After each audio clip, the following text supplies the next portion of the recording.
Hello everyone, आप सभी का स्वागत है आज के करंट अफेयर्स के लेक्चर सीरीज में।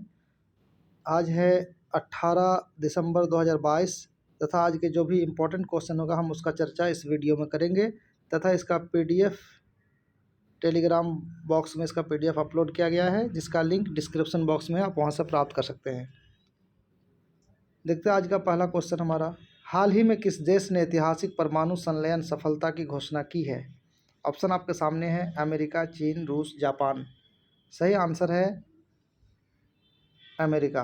अमेरिका ने जो है हाल ही में परमाणु संलयन सफलता की घोषणा की है। थोड़ा इसका डिटेल देखते हैं। अमेरिकी शोधकर्ताओं ने 13 दिसंबर को एक ऐतिहासिक परमाणु संलयन सफलता की घोषणा की, जो असीमित ऊर्जा के स्रोत और जीवाश्म ईंधन पर निर्भरता को समाप्त करने की दिशा में एक ऐतिहासिक उपलब्धि है। इतिहास में पहली बार ऐसा हुआ कि कैलिफोर्निया में लॉरेंस लिवरमोर नेशनल लेबोरेटरी ने नेशनल इग्निशन फैसिलिटी में अमेरिकी वैज्ञानिकों ने परमाणु संलयन अभिक्रिया को अंजाम दिया है, जिसके चलते सूर्य की तरह ही बिल्कुल शुद्ध ऊर्जा कार्बन फ्री एनर्जी का उत्पादन किया गया। तो ये इम्पोर्टेंट न्यूज़ था। नेक्स्ट क्वेश्चन देखते हैं। हाल ही में किस देश को संयुक्त राष्ट्र महिला समूह से बाहर कर दिया गया है? वेरी वीवीआई क्वेश्चन है ये। किस देश को संयुक्त राष्ट्र महिला समूह से बाहर किया गया है? सही आंसर है ईरान। ईरान को जो है महिला समूह से बाहर कर दिया। चूँकि आपको पता होगा कि अभी हिजाब लेकर के बड़ी मामला चल रहा है, 2 को फांसी भी हो चुकी है, तो उसी का एक थोड़ा सा एक्सप्लेनेशन हम लोग देख लेते हैं कि अमेरिका के एक प्रस्ताव के बाद ईरान को संयुक्त राष्ट्र महिला समूह से बाहर कर दिया गया है। अब भारत ने लैंगिक समानता और महिला सशक्तिकरण को बढ़ावा देने के लिए प्रसिद्ध मुख्य वैश्विक अंतर सरकारी संगठन संयुक्त राष्ट्र आर्थिक और सामाजिक परिषद से ईरान को हटाने के लिए की गई वोटिंग में भाग नहीं लिया है। 8 देशों ने इसका जो है विरोध भी किया है, अब विरोध में वोट दिया है। आपको बता दें कि अभी हिजाब को लेकर के ईरान में प्रोटेस्ट चल रहा था। प्रोटेस्ट के दौरान जो है 2 लोगों को पकड़ के उन लोगों की गलती को प्रूफ करके 2 लोगों को फांसी भी दी गई है, जिसके कारण और अमेरिका से पहले ही पंगा चल रहा है ईरान का, जिस कारण ईरान अमेरिका कहने पर उसे इस समूह से निकाल दिया गया है। नेक्स्ट क्वेश्चन देखते हैं। इराक को छोड़ पहली बार कौन सा देश भारत का सबसे बड़ा तेल आपूर्तिकर्ता बन गया है? क्योंकि पहले आपको पता है कि पहले जो है इराक से भारत ज़्यादा से ज़्यादा तेल लेता था। अब कौन है? ऑप्शन आपके सामने है। सही आंसर है रूस। रूस से अब इंडिया ज़्यादा से ज़्यादा तेल आयात कर रहा है, क्योंकि रूस ने कुछ डिस्काउंट दिया है। कुछ देख लेते हैं इस जगह पे एक्सप्लेनेशन। इराक को पीछे छोड़ रूस भारत का सबसे बड़ा तेल आपूर्तिकर्ता देश बन गया है। अक्टूबर की तुलना में ये 40% अधिक तेल का आयात किया गया। और ये जो है 7 देशों के समूह जो ऑस्ट्रेलिया और 27 यूरोपीय संघ के देशों में ने 5 दिसंबर से रूसी समुद्री तेल पर $6 प्रति बैरल की कीमत की सीमा लगा दी है। और पिछले माह इराक से भारत का तेल आयात सितंबर 2020 के बाद सबसे कम हो गया है। पेट्रोलियम निर्यातक देशों के संगठन ओपेक के सदस्य देशों में नवंबर में सबसे कम गिरावट आई है। इसको आपको याद रखना चाहिए। Next question. किस भारतीय फिल्म को गोल्डन ग्लोब पुरस्कार के लिए नामांकित किया गया है?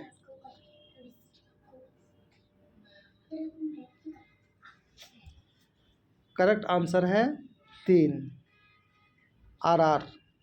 आरआर अभी हाल फिलहाल ही में चर्चा में था। जानते हैं इसके बारे में आरआर क्या है? एसएस राजमौली निर्देशित पीरियड फिल्म आरआर को जनवरी 2023 में होने वाले गोल्डन ग्लोब अवार्ड्स में 2 कैटेगरी में नॉमिनेट किया गया है। हॉलीवुड फॉरेन प्रेस एसोसिएशन ने आरआर को नॉमिनेट किया है, आपको याद रहना चाहिए। और ये जो ना हाल ही में जो है इसका डायरेक्टर एसएस राजामौली को New York film critics circle best director का अवार्ड भी मिला है। इसे भी आपको याद रखना चाहिए। आरआर इंटरनेशनल अवार्ड कैटेगरी में जगह बनाने वाली अकेली इंडियन फिल्म है। आरआर जो है 1920 के दशक में 2 वास्तविक जीवन के भारतीय क्रांतिकारी अल्लूरी सीताराम राजू और कोमाराम भीम के इर्द गिर्द बुनी गई एक स्वतंत्र कहानी पर आधारित है। ओके, स्वतंत्रता की कहानी पर आधारित है। नेक्स्ट क्वेश्चन है, भारत कजाकिस्तान संयुक्त सैन्य अभ्यास जिसको काजिंद 2022 किस राज्य में शुरू किया है? ऑप्शन आपके सामने है, सही आंसर है मेघालय। काजिंद मेघालय में शुरू किया गया है। भारत कजाकिस्तान संयुक्त राष्ट्र प्रशिक्षण अभ्यास काजिंद 2022, इसका जो है ना 6ठा संस्करण 15 से लेकर 28 दिसंबर 2022 तक मेघालय के उमरोई में आयोजित किया जा रहा है। इसको याद रखना आप, मेघालय में 2016 में अभ्यास प्रबल दोस्तिकी के रूप में शुरू किया गया था इसको। ओके, ऐसा अपग्रेड करके जो है 2018 में इसका नाम बदलकर अभ्यास काजिंद कर दिया गया है।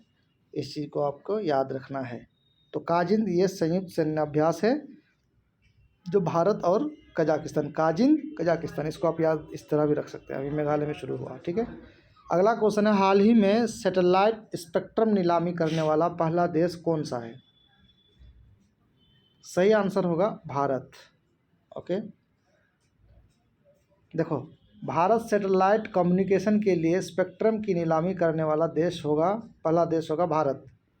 Telecom regulatory authority of India, try जिसको कहते हैं, के चेयरमैन पीडी वाघेला, चेयरमैन का भी नाम आप याद रखना, पीडी वाघेला ने इस बात की जानकारी देते हुए कहा कि इससे इस सेक्टर में निवेश के दरवाजे भी खुलेंगे और जो है ट्राई जो है जल्द ही जो सूचना और प्रसारण, अंतरिक्ष और सैटेलाइट कम्युनिकेशन के लिए आवश्यक अनुमति देने की सिफारिश भी करेगा। ओके, नेक्स्ट क्वेश्चन,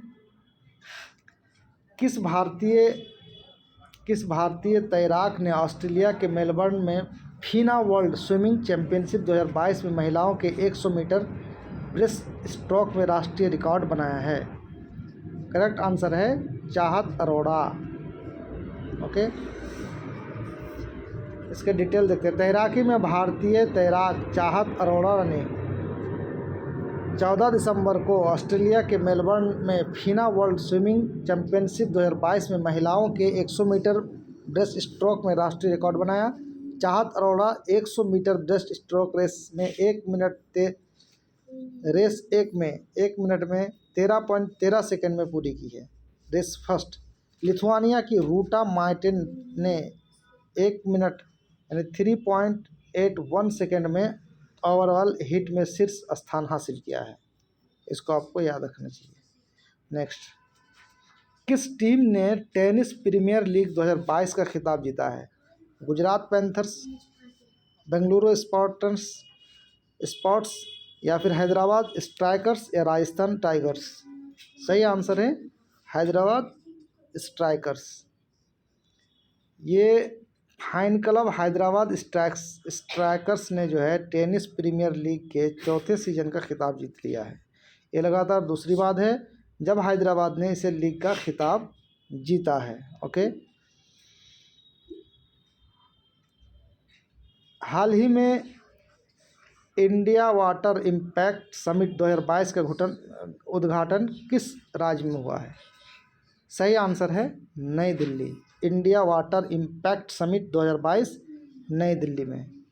आपको बताते चलें कि केंद्रीय जल शक्ति मंत्री जो है कौन है? गजेंद्र सिंह शेखावत, पता ही होगा आपको। नई दिल्ली में वाटर इम्पैक्ट समिट 7वें संस्करण का उद्घाटन किया।